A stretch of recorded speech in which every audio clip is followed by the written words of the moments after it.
하나님께서 오늘 우리에게 주시는 말씀 신약성서 사도행전 22장 17절에서 21절 말씀입니다.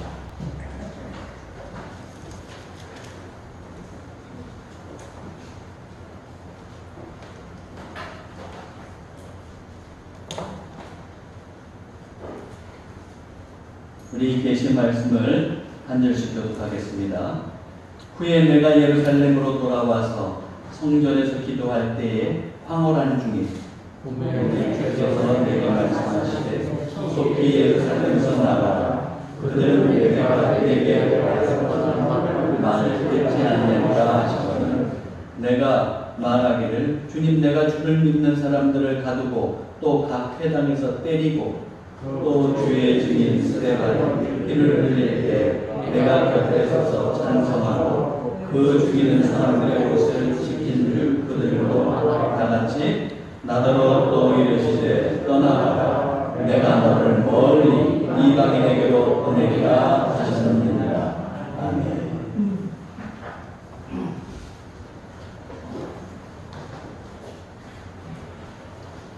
할렐루야. 우리가 연일 무더위 속에서 지내게 되는데 여러분들도 주님의 은혜 가운데서 건강하시고 강건하게 살아가시기를 바랍니다. 유아시에 올라가서 여기 성품이 좀 틀어지면 좋을 것 같아요. 틀어져 있어요? 예. 우리가 지난주에 이제 그 사도행전 22장 1절에서 21절 말씀. 이제 거기의 말씀은 어떤 말씀인지 여러분들도 다 아시겠지만 사도 바울이 자신을 핍박하는 유대인들에게 이제 자신이 어떻게 예수 그리스도를 믿고 복음을 전하는 사도가 되었는지를 간증하는 그 내용이 기록되어 있습니다. 지난주에는 이 내용 중에서 이제 16절까지의 말씀, 다시 얘기하면 사도 바울이 예수 믿는 그리스도인들을 이제 목에 가두기 위해서, 잡아 가두기 위해서 다메섹으로 가는 도중에 예수님을 만나고 이제 회심하는 부분을 우리가 살펴보았습니다.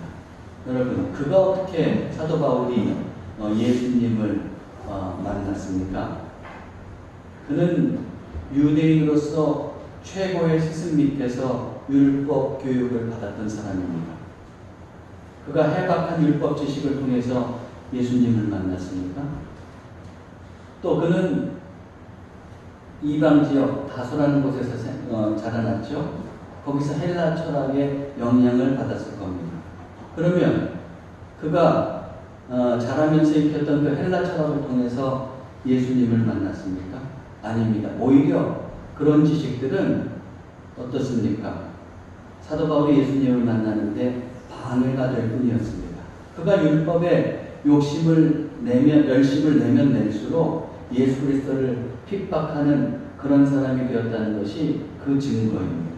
그렇다면 그가 어떻게 예수 그리스도를 만났습니까?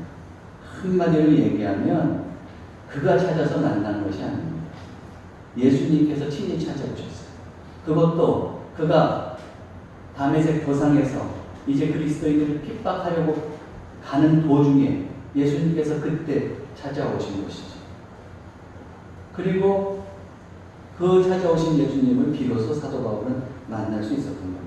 일찍이 예수님은 제자들에게 이렇게 말씀하셨습니다. 요한복음 15장 16절에 보면 너희가 나를 택한 것이 아니요 내가 너희를 택하여 세웠다 그랬습니다.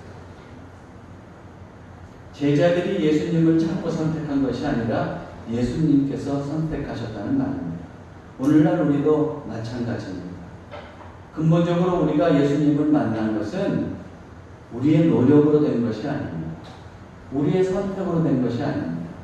고상하고 해박한 지식이 있고 권력과 능력이 있어서 예수님을 만날 수 있었던 것도 아닙니다. 예수님께서 먼저 우리를 찾아오셨습니다. 별거 아닌 존재인 우리를 예수님께서 사랑하시고 그리고 찾아오셨어요. 그래서 은혜인 겁니다. 만약에 내 노력으로 예수님을 찾고 그리고 내가 구원에 이르렀다고 한다면 우리는 자랑할 것이 있어요. 그렇지만 주님께서 먼저 찾아오셨어요. 그렇기에 은혜고 우리는 자랑할 것이 없습니다. 예수님이 먼저 우리를 사랑하시고 택하시고 구원하시기 위해서 십자가를 지셨죠. 그 은혜로 우리는 천국의 백성이 된 겁니다. 또 우리가 이 예배당에 온 것도 외적으로 보면 내 의지로만 온 것 같아요. 그러나 성령님의 인도하심이 있었습니다. 또한 내가 하나님을 아버지라고 부를 수 있는 것. 아버지 하나님께서 우리에게 은혜를 베풀어 주셨기 때문입니다. 우리는 삼위일체 하나님의 은혜 가운데 사는 사람들입니다. 그러므로 여러분, 우리는 그 은혜를 잊지 말고 우리가 주님께 미력 하나만 해야 될 것이 있는데 그것은 바로 믿음으로 다가가는 것이죠. 은혜는 먼저 주님께서 주어주십니다. 그러므로 그 은혜를 깨닫고 우리는 믿음으로 나아가야 됩니다. 그런데 믿음으로 나아갈 때 우리가 우선적으로 갖추어야 될 태도가 있어요. 그게 과연 무엇일까요? 오늘 본문을 통해서 이제 살펴보려고 합니다. 오늘 말씀은 여러분들이 다른 곳에서는 볼 수 없는 내용입니다. 사도 바울이 예루살렘 성전에서 기도 중에 이제 예수님의 말씀을 듣는 그런 환상을 기록하고 있습니다. 그가 예루살렘 성전에 와서 기도하기까지의 과정은 어떻습니까? 우리가 다 알겠지만 다시 한번 보면 다메섹 도상에서 예수님을 만나죠. 그리고 그가 일시적으로 눈을 멀었어요. 그러면서 다메섹에 들어갔을 때에 아나니아가 오죠. 아나니아가 와서 이제 다시 기도하면서 그의 눈을 띄워주고 그리고 하나님께서 그에게 주신 사명, 복음을 전하는 사명이 있음을 알려줍니다. 그것을 통해서 이제 사도 바울은 믿음으로 응답하고 회심하게 됩니다. 이렇게 회심한 사도 바울이 이제 어떻게 하느냐? 예루살렘으로 다시 돌아오는 거예요. 그런데 엄밀히 말하면은 그 즉시 돌아오는 건 아니죠. 아라비아. 다시 얘기하면 보통 이제 우리가 아라비아 광야라고 얘기하지만 그때는 아라비아가 광야를 얘기하는 것이 아니고 나바테아 왕국을 얘기합니다. 거기에 갔다가 다메섹에 와서 그리고 나서 비로소 3년 만에 예루살렘으로 오는 겁니다. 그것이 갈라디아 1장 17절에서 18절 상반절에 나와 있습니다. 뭐라고 되어 있습니까? 또 나보다 먼저 사도된 자들을 만나려고 예루살렘으로 가지 아니하고 예루살렘으로 오는데 먼저 직접 온 건 아니에요. 아라비아로 갔다가 다시 다메섹으로 돌아간다고. 그 후 3년 만에 내가 게바를 방문하려고 예루살렘으로 올라갔어. 회심하고 다메섹에서 있다가 3년 만에 예루살렘으로 온 겁니다. 자, 그런데 이렇게 해서 예루살렘으로 왔는데 그가 왜 와요? 예루살렘 교회에 있는 성도들과 교제하기 위해서 오는 거죠. 그는 이제 그 예수 믿는 사람을 핍박하는 사람이 아니에요. 자기도 예수 그리스도를 영접하고 그 예수님을 또한 믿는 다른 그리스도인들과 교제하고 싶은 겁니다.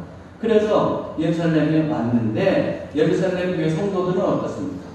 바울과 교제하는 것을 꺼려하는 거예요. 왜냐하면 얼마 전까지만 해도 기독교인들을 핍박했잖아요. 그러니까 믿을 수가 없는 거예요. 그래서 사도행전 9장 26절에 보면 이렇게 나와 있어요. 사울이 예루살렘에 가서 제자들을 사귀고자 하나 다 두려워하여 그가 제자됨을 믿지 아니하니. 여기서 제자라고 하는 것은 이제 그리스도인들을 얘기하는 거예요. 자, 이렇게 예루살렘 교회에서 성도들과 교제하려고 하는데 다 두려워하고 믿지 않는 거예요. 저자가 언제 어떻게 변해서 또 우리를 체포해 갈지 알 수가 없어. 그러면서 교제하지 않는 거예요. 그러니 사도 바울이 이때 얼마나 고독했겠어요. 그때 근데 도움을 준 사람이 있습니다. 그 사람이 누구냐면 바나바예요. 바나바가 이 예루살렘 교인들과 바울 사이에 이제 교량 역할을 하는 겁니다. 중재 역할을 하면서 그를 변호하고 그에 대한 오해를 풀어주는 겁니다. 그래서 예루살렘 교인들이 바울에 대한 오해를 풀 수 있도록 이제 설득하는 것이죠. 사도행전 9장 27절 28절 보면 이렇게 되어 있습니다. 바나바가 데리고, 여기서 데리고는 바울을 데리고라는 거예요. 사울을 데리고라는 거예요. 데리고 사도들에게 가서 그가 길에서 어떻게 주를 보았는지와 주께서 그에게 말씀하신 일과 다메섹에서 그가 어떻게 예수의 이름으로 담대히 말하였는지를 전하니라. 사울이 제자들과 함께 있어 예루살렘에 출입하며, 다시 얘기하면 바나바가 중재 역할을 하면서 이 사울이라는 사람이 다메섹 도상에서 예수님을 만났잖아요. 한상동에서 예수님을 만나고 이제 회심하고 예수님을 영접했습니다. 그래서 다메섹에서 뿐만 아니라 저 아라비아 나바테아 왕국에까지 가서 복음을 전했습니다. 그러니까 여러분들 두려워하지 마십시오. 교제하십시오. 이러면서 변호해 준 거예요. 그래서 비로소 이제 바울이 제자들과 함께 있으면서 예루살렘을 이제 자유롭게 출입하는 겁니다. 자, 그래서 예루살렘 교인들의 오해가 풀려가고 있을 무렵 사도 바울은 어느 날 이제 예루살렘 성전에 기도하러 간 겁니다. 그래서 기도하고 있는데 거기서 기도 중에 환상을 본 거예요. 그때 예수님께서 말씀하시는 겁니다. 17절 18절 보면 오늘 본문 말씀, 후에 내가 예루살렘으로 돌아와서 성전에서 기도할 때에 황홀한 중에 봄에 주께서 내게 말씀하시되 속히 예루살렘에서 나가라. 그들은 내가 내게 대하여 증언하는 말을 듣지 아니하리라 하셨습니다. 지금 뭐라 그럽니까? 예수님께서 바울에게 속히 어떻게 하라고 그랬어요? 예루살렘에서 나가. 왜 그러냐 하면 지금 예루살렘에 있는 그 유대인들 있지 않습니까? 그 유대인들 네가 나를 증언한다고 해도, 복음을 증언한다고 해도 듣지 않을 거다. 그래서 나가라. 자, 우리는 이것을 통해서 바울의 계획을 유추할 수가 있어요. 아마도 사도 바울이 지금 계속해서 예루살렘에 머물고 있는 것은 첫째로 예루살렘 교인들과 교제하려, 믿음의 교제를 하려고 남아있는 겁니다. 그것과 더불어서 우리가 이 말씀을 통해서 또 한 가지 알 수 있는 것은 사도 바울은 예루살렘에 머물면서 예루살렘 성에 있는 유대인들 있잖아요.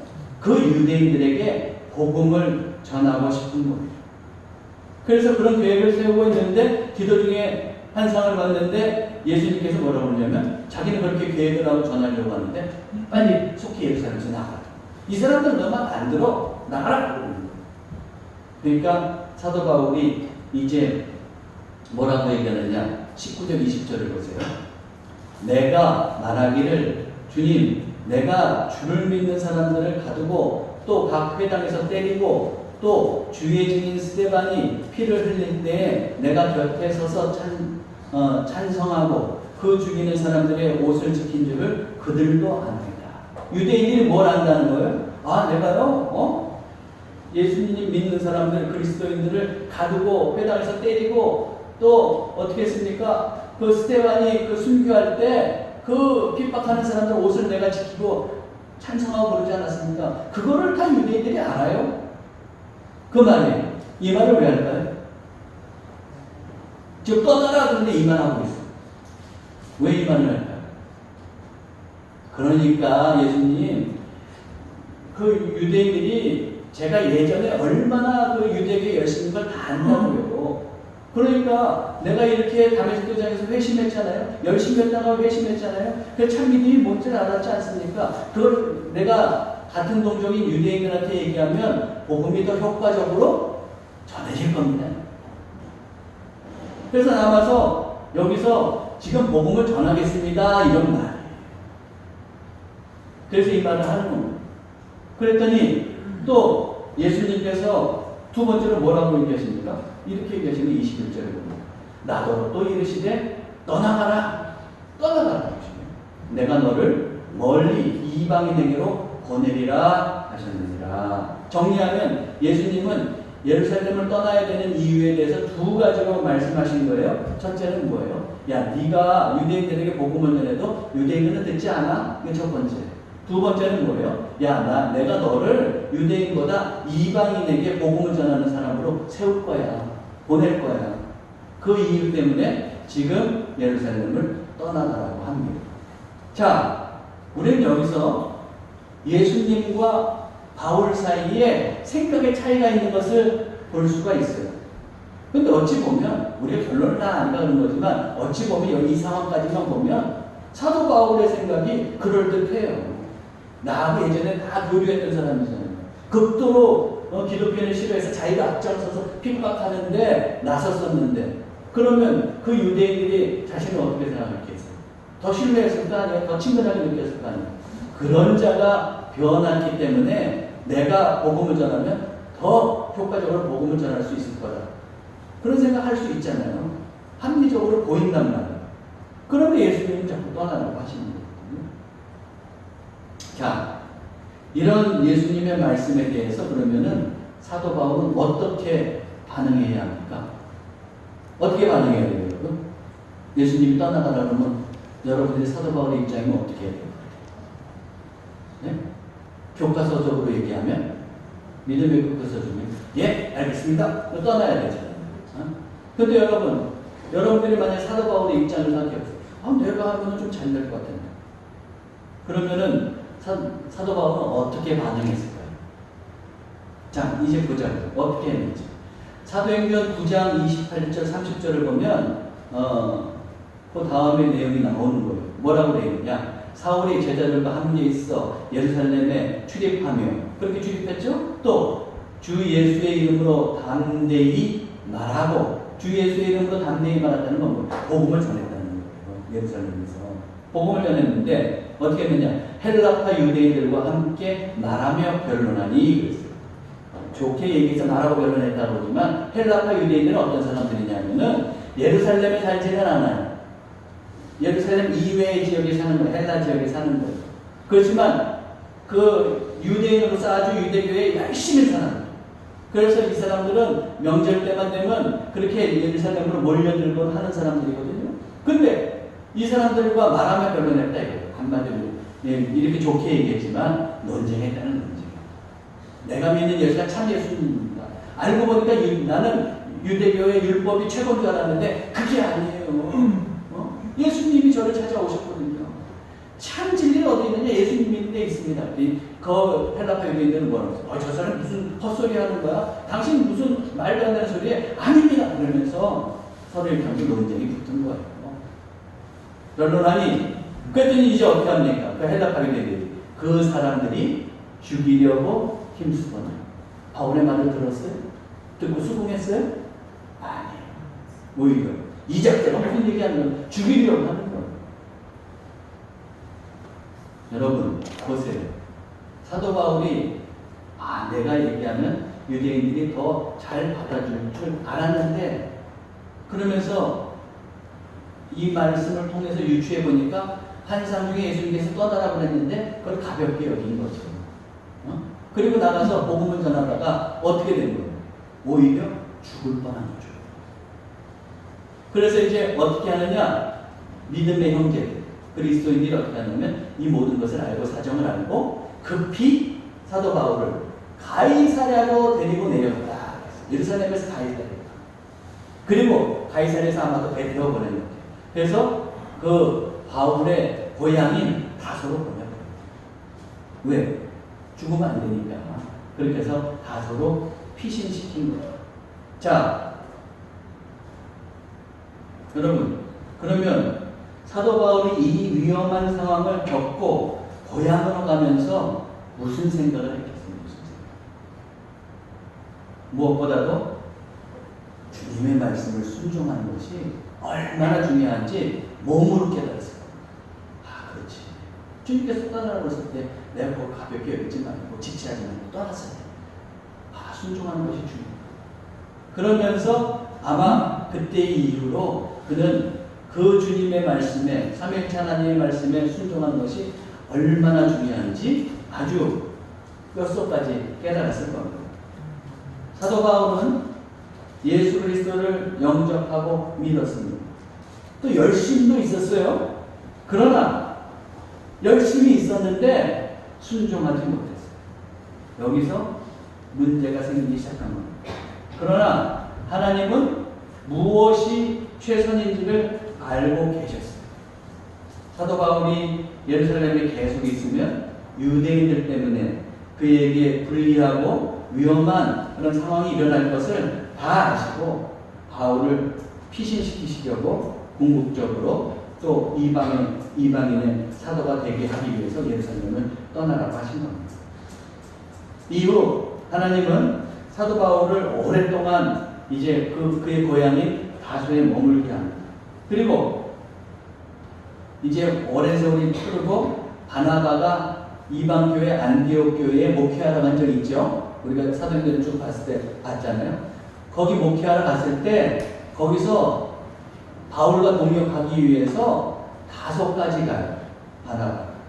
그래서 바울을 초대해서 안디옥 교회에 와서 둘이 함께 동역하죠. 그러면서 얼마를 지내느냐? 약 1년을 지내게 됩니다. 사도행전 11장 25절 26절 보면 이렇게 되어 있어요. 한번 읽어보세요. 시작.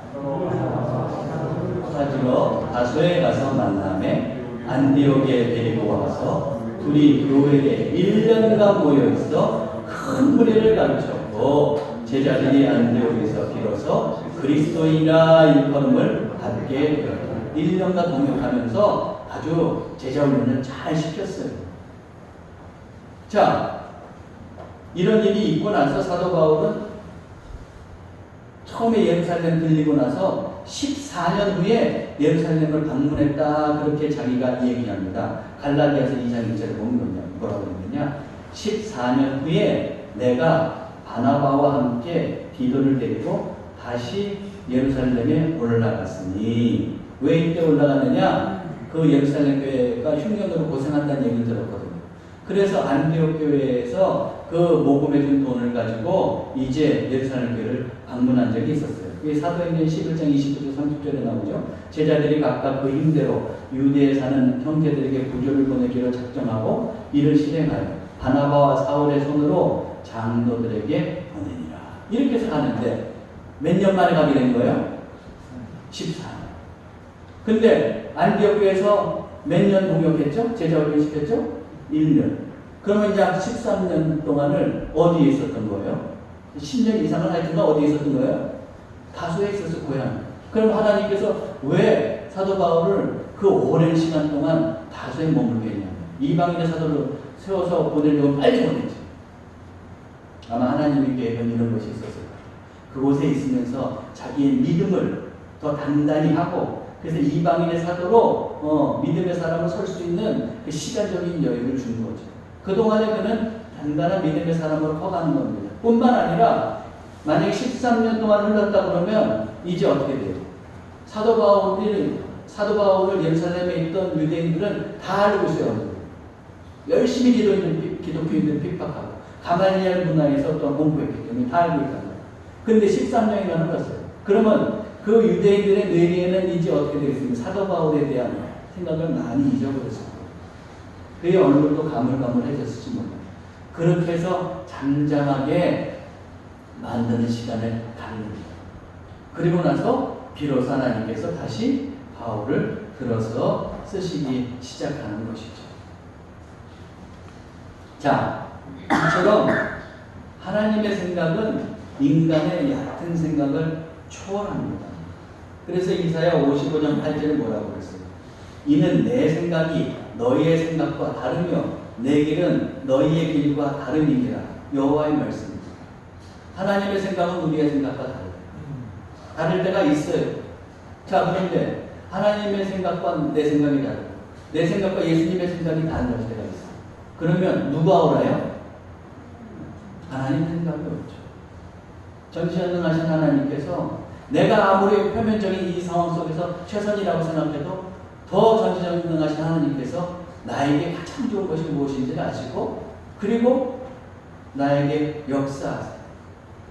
그러므로 우리는 이렇게 하나님의 생각과 내 생각이 다를 때 무엇을 선택해야 될까요?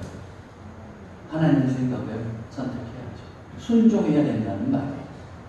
제가 아까 앞에서 말씀드렸잖아요. 믿음의 사람으로 살아갈 때 우선적으로 갖춰야 될 태도가 있다고 그랬죠? 그게 뭡니까? 절 따라해보세요. 순종. 네, 순종이에요.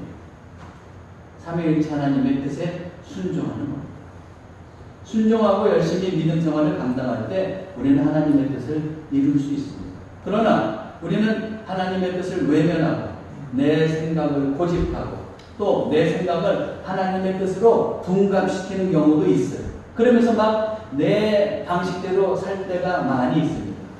하나님께 순종하지 않을 때 그러나 그 인생에 문제가 생기게 됩니다. 어떤 문제가 발생하느냐? 우선은 하나님께서 계획하고 계시는 일들이 자꾸 지연되게 되는 겁니다. 우리는 그 전형을 어디서 볼 수 있느냐면 출애굽한 이스라엘 백성들이 바람 광야에 이르렀어요.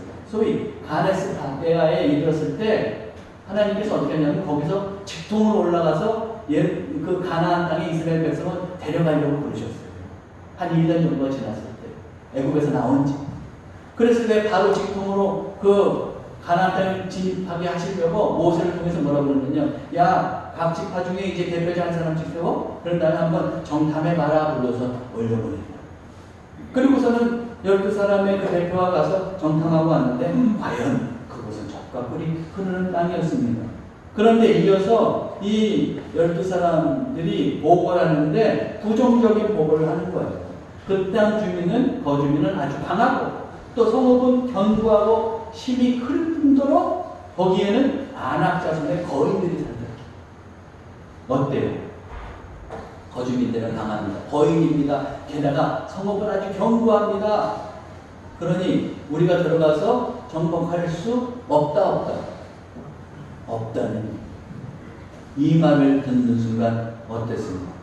그냥 그 출애굽한 그 이스라엘 백성들이 그냥 절망하잖아요. 오직 여호수아와 갈렙 빼고는, 이 대표자 중에서 이 두 사람만 빼고는 그 모든 그 정탐했던 사람들과 그 이스라엘 백성들은 들어가지 못한다는, 밤새도록 울며 불며 원망하는 거죠. 모세를 원망해요. 왜 여기까지 우리를 끌고 왔느냐? 말로는 모세를 원망하는 거지만 누구를 원망하는 거예요? 하나님을 원망하는 거예요. 왜 여기까지 끌고 와가지고 여기도 저 가나안도 못 들어가게 하느냐, 이런 거죠. 그랬을 때 모세와 아론이 들어갈 수 있다고 하면서 만류하죠. 그랬더니 이스라엘 백성들이 어떻게 해요? 모세와 아론을 돌로 쳐서 죽이려고까지 한답니다. 이 모습을 보시고 하나님께서 진노하셨어요. 그래서 어떻게 합니까? 야, 이제 너희들 이스라엘 백성을 그냥 들어가게 하지 않겠다. 광야에서 40년 동안이나 이제 뱅뱅뱅뱅 돌면서 고생하게 한 다음에 이 백성들 다 이제 이 세대가 죽으면 그 후손들을 데리고 들어가게 하겠다, 이렇게 말씀하십니다. 이 말을 듣는 순간 이스라엘 백성들은 어떻게 됩니까? 멘붕이 왔어요. 자, 여기까지만 보세요. 하나님께서는 이스라엘 백성을 데리고 곧바로 가나안을 진입해서 들어가게 하려고 하는 계획을 가지고 계셨지만 이스라엘 백성들의 불순종으로 인해서 어떻게 됩니까? 하나님의 계획은 40년 동안이나 지연됩니다. 여러분, 우리가 분명히 알아요. 하나님의 뜻에 우리가 순종하지 않을 때 하나님의 계획은 지연될 수 있어요. 물론 하나님은 전지전능하신 분이시기 때문에 꼭 당신의 뜻과 계획을 이루실 거예요. 만약에 우리가 불순종하면 우리 말고 다른 사람들을 통해서라도 당신의 뜻을 이루어 가실 겁니다. 그러나 그 이루어 가실 때에 당신의 뜻, 하나님의 계획은 지연되게 돼요. 이런 불행한 일이 생기는 겁니다. 또 한 가지, 우리가 하나님의 뜻에 순종하지 않을 때 어떤 일이 생기느냐면 우리의 삶도 하나님의 계획이 지연되죠. 그뿐만 아니라 우리의 삶도 또 실패하게 돼요. 자, 보세요. 지금 제가 아까 가나안 땅으로 들어가라는, 진입하라는 이야기, 가데스 바네아 사건을 지금 얘기해 드렸는데, 자, 그래서 하나님께서 이제 진노하셔서 너희들 40년 동안 이제 가나안 땅에 못 들어갈 거다 이렇게 되니까 이스라엘 백성들이 멘붕이 왔다고 그랬죠. 그 다음에 어떻게 되냐면 회개하기 시작합니다. 아이고, 잘못했구나. 우리가 하나님 말씀 들었어야 되네. 그러면서 어떻게 되냐, 지금이라도 올라가겠습니다. 근데 하나님은 이미 마음 바꾸셨어요. 그래서 모세가 뭐라고 하냐면 당신들 올라가 봐야 실패하니까 올라가지 마시오 그랬어요. 그런데 이때는 또 어떻게 하느냐면 하나님의 말씀을 안 듣고 막 또 올라가는 거지. 정복하겠다고 올라가요.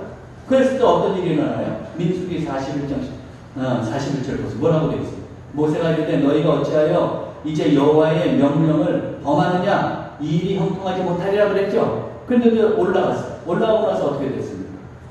올라가니까 아말렉인과 산간지대에 거주하는 가나안인이 내려와 그들을 무찌르고 호르마까지 해요.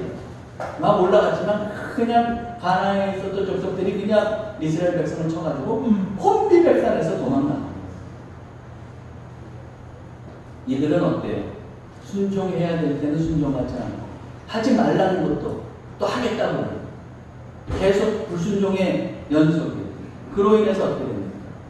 삶이 실패하고 난 겁니다. 자, 바란 광야 사건에서 볼 수 있듯이 하나님께 순종하지 않을 때 어떤 일이 일어나요? 하나님의 계획은 지연돼요. 또 우리의 삶은 실패할 수밖에 없는 그런 일이 일어나는 거 기억하십시오. 그러나 우리가 순종할 때 어떻게 돼요? 순종할 때는 하나님의 계획은 이루어질 수 있고 또 우리의 삶은 어떻게 되는 거예요? 실패가 아닌 형통하게 되는 거예요.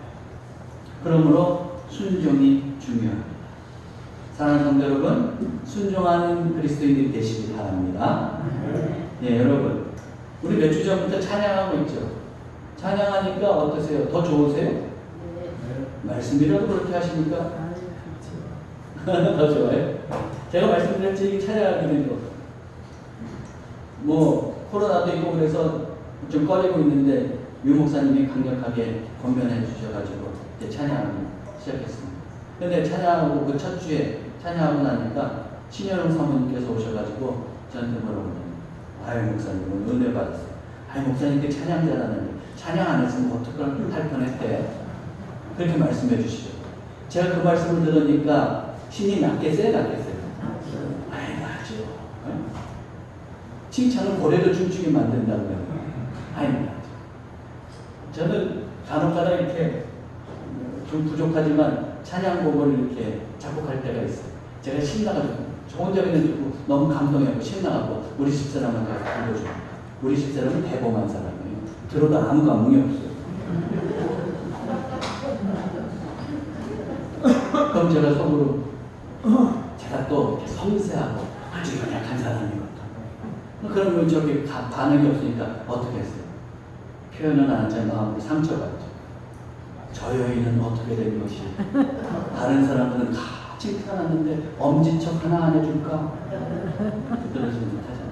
그런데 그냥 신영 사모님이 그냥 찬양한 첫 주 그 다음 예배 끝나고 나서 잘 칭찬해 주니까 제가 기분이 됐겠어요? 됐겠어요? 됐겠죠. 그래서 제가 하나님의 심정을 느꼈어요. 하나님께서 계획하신 것이 있어요.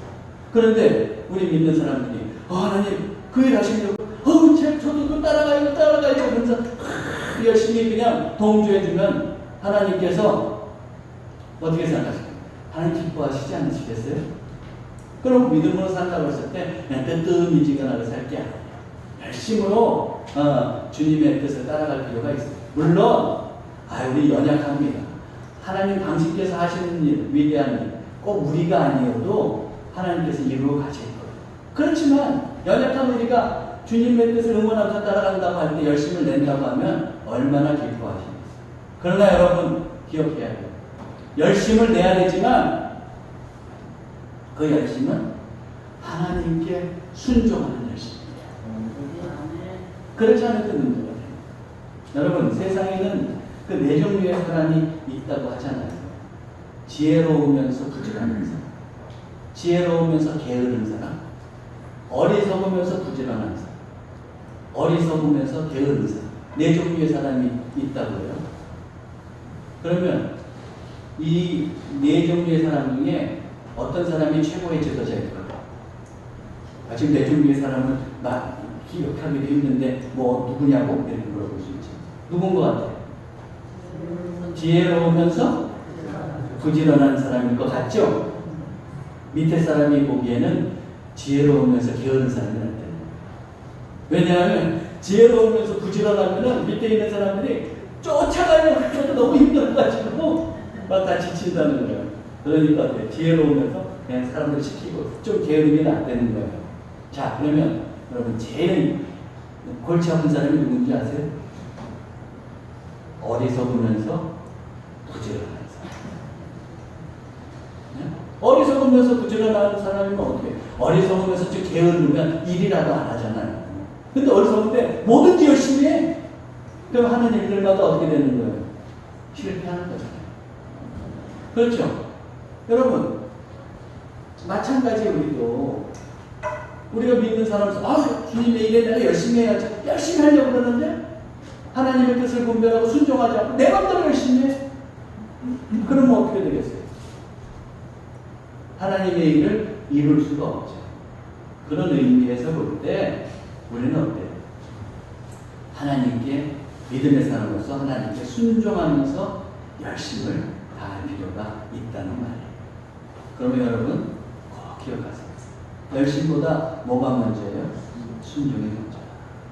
이탈리아의 유명한 귀족인 레오나르도 우드가 이제 프랑스를 방문했을 때 오래전에 그때 왕이 있었대요. 근데 그 프랑스 왕이 레오나르도를 보고 마음에 들었어요. 그래서 왕이 그 레오나르도 우드경을 이제 초대했거든요. 그래서 이 레오나르도가 그 다음날 궁전으로 간 거예요. 그래서 왕을 만났는데 프랑스 왕이 약간은 좀 의외하다는 표정을 지으면서 반갑게 그렇게 그에게 얘기하는 거예요. 레오나르도 경, 나는 이곳에서 당신을 보게 되리라고는 정말 기대를 못했어. 그럼 어떻게 될 일이요? 그런 거예요. 레오나르도가 깜짝 놀랐어요. 그래서 당한 얼굴로 되물었습니다. 폐하께서 어저께 저를 초대하지 않으셨습니다. 물론 그랬죠. 하지만 경은 나의 초대에 아무런 응답도 하지 않았어요. 그래서 올 줄 몰랐어요. 이렇게 얘기한 겁니다. 그때 비로소 사태를 파악하고 레오나르도 우드경이 정중히 대답했습니다. 뭐라고 대답했느냐? 왕의 초대에는 결코 가타부타 대답할 수 없는 것입니다. 다만 순종이 있을 뿐입니다. 얼마나 멋진데요. 그렇죠. 우리의 왕은 누구십니까? 진정한 우리의 왕. 우리 삼위일체 하나님이시죠. 그때 우리가 삼위일체 하나님 앞에서 이런 마음으로 순종한다면 하나님께서 얼마나 기뻐하시겠어요. 지난주에 강동윤 목사님께서 히브리서 11장 가지고 믿음에 대해서 말씀해 주셨는데 11장 8절에 보니까 이렇게 되어 있더라고요. 믿음으로 아브라함은 부르심을 받았을 때에 순종하여 장래의 유업으로 받을 땅에 나아갈새 갈 바를 알지 못하고 나아갔습니다. 어떻게 했다고요? 아브라함은 믿음으로 그 다음에 순종해서 하나님께서 장래의 유업으로 주실 땅, 그 가나안으로 나아갔습니다. 그런데 갈 때에는 어때요? 갈 바를 알지 못하고 나아갔다 그랬어요. 자신의 지식과 경험을 다 내려놓고 환경과 조건을 따지지 않고 아브라함은 순종한 겁니다. 그렇기에 그는 어떻게 됩니까? 믿음의 조상이 될 수 있었습니다. 결론적으로 얘기하면 하나님께 순종하는 사람이 믿음의 사람입니다. 사랑하는 성도 여러분, 순종의 사람이 되시기를 바랍니다. 그리하여 하나님의 귀한 뜻을 이루고 여러분의 삶도 형통하기를 주님의 이름으로 축원합니다. 기도하겠습니다. 하나님 아버지의 은혜 가운데 저희를 하늘 자녀로 삼아주시니 참으로 감사합니다. 그 은혜 잊지 않는 저희가 되게 해 주옵소서. 또한 믿음으로 아버지께 나아가게 하옵소서. 믿되 순종하는 하나님의 자녀가 되도록 인도해 주옵소서. 열심도 좋지만 열심 이전에 먼저 하나님께 순종하게 하시고 그 순종을 바탕으로 열심을 내는 귀한 주님의 자녀들이 되도록 인도해 주옵소서. 우리 주 예수 그리스도의 이름으로 기도하옵나이다.